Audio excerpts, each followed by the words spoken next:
Адамның аузына бір емес бірнеше тіл сияды, ал ана тілің сыймаса, онда қазақ болмай-ақ қой. Қазақ боп туғаныңа өкінбе, қазақ боп жарыта алмағаныңа өкін.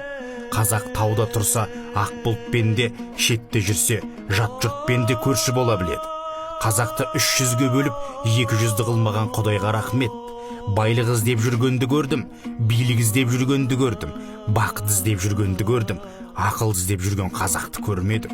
Кісілік кісі таңдамайды.